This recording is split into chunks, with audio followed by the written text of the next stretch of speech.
சேலம் மாவட்டம் தலைவாசல் வீரகனூரில் கங்கா சௌந்தரேஸ்வரர் கோயிலில் கார்த்திகை தீபம் மற்றும் பிரதோஷத்தையொட்டி மூலவர் கங்கா சௌந்தரேஸ்வரருக்கு பல்வேறு அபிஷேகம் நடைபெற்றது.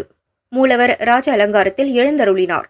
நந்திதேவர் கவச அலங்காரத்திலும் புஷ்ப அலங்காரத்திலும் அருள் பாலித்தனர். திரளான பக்தர்கள் சுவாமி தரிசனம் செய்தனர்.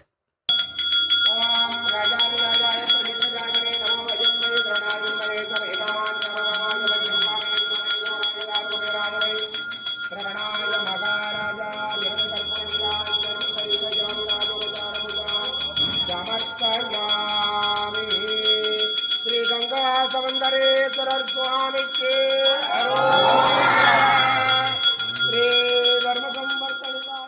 சேலம் மாவட்டம் ஆத்தூர் பெரிய மாரியம்மன் கோயிலில் இரவு கார்த்திகை மகா தீபத்தை முன்னிட்டு சொக்கப்பனை கொளுத்தும் நிகழ்ச்சி நடைபெற்றது. முன்னதாக உற்சவர்களுக்கு சிறப்பு அபிஷேகம் நடைபெற்று மகா தீபாராதனை காட்டப்பட்டது. உற்சவர்கள் பிரகாரத்தை சுற்றி வலம் வந்தனர். பின்னர் கோயில் வாசல் முன்பு 6 அடியில் பனை ஓலையால் அமைக்கப்பட்டிருந்த சொக்கப்பனையை தீபமேற்றி கொளுத்தினர்.